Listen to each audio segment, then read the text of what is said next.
El general del ejército peruano Juan Rivero Lasso, a lo largo de su carrera, se ha desempeñado con una carrera brillante, destacándose en todos sus ascensos, en todos sus cursos, y tuvo el alto honor en el año 1991-1992 desempeñar el cargo de director de inteligencia del ejército, cargo que lo hizo con mucho honor y sobre todo tuvo la oportunidad de ir a diferentes países como Chile, Argentina, Brasil, Bolivia, Estados Unidos, Colombia, para decir qué cosa era el Perú en la época más difícil, porque ningún país en Latinoamérica tenía el terrorismo de Sendero Luminoso como fue el Perú. Por lo tanto, él como director de inteligencia del ejército tuvo el alto honor de decir en esos países cuál era el fenómeno de Sendero Luminoso, cómo estaban combatiendo y en qué momento se podría lograr la victoria derrotando a Sendero Luminoso.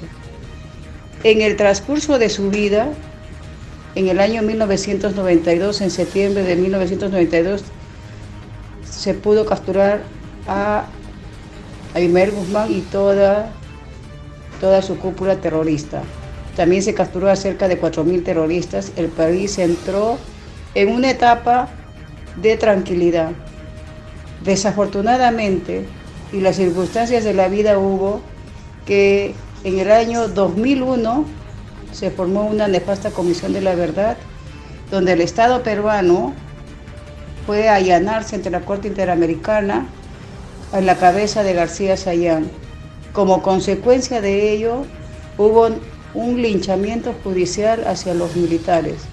Dentro de ese linchamiento judicial está el general Juan Rivero Lasso, que desde el año 2001 está privado de libertad por solamente haber trabajado en defensa de la patria, solamente para combatir el flagelo sanguinario como fue el terrorismo del Perú, y que tuvo la dicha de haberlo combatido y haberlo vencido.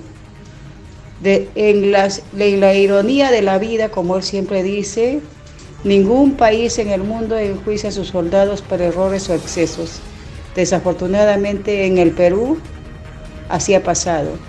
Él ya tiene 81 años, de los cuales 22 años está en una prisión, cumpliendo una pena que se ha basado justamente en hechos irreales, pruebas ficticias y creando figuras jurídicas que no existen, como la autoría inmediata. Y lo más grave de este tiempo es que hemos conseguido lo más importante, que era de saber de que con unas pruebas falsas fueron enjuiciados. Entonces nosotros ahora estamos tratando de enfrentar a un sistema perverso como fue el Poder Judicial, con un sistema perverso como fue la Fiscalía, y sobre todo un sistema perverso como fue la caviarada a través del IDL, APRODET y todos los organismos de derechos humanos que quisieron y siguen ganando millones de dólares enjuiciando y denunciando a los militares. Entonces, esta es un relato triste, pero si hay algo que el general Rivero Lasso se siente orgulloso es de haber trabajado por su país, haber defendido al país en una forma honesta. Él jamás dio ninguna disposición para que haya una eliminación, y eso, después de 22 años, estamos encontrando las pruebas que siempre sabíamos que existía. Por eso cuando a él le ofrecieron que sea un colaborador eficaz en el año 2008, que fue el fiscal Guillén y el abogado de IDL Salazar, le ofrecieron a través de su abogado, y donde yo estuve también presente, donde le propusieron que mi esposo diga que había una política dentro del exterminio del ejército, y si él hablaba eso en el juicio, le daban la libertad. Pero como él dice, los hombres deben morir de pie, y él jamás podría inventarse una mentira para canjear su libertad. Y como a mis hijos les dijo, Nunca podría mirarlos a ustedes a los ojos sabiendo que he canjeado mi libertad en base a mentiras. Y aparte de eso, mi conciencia no me dejaría dormir jamás.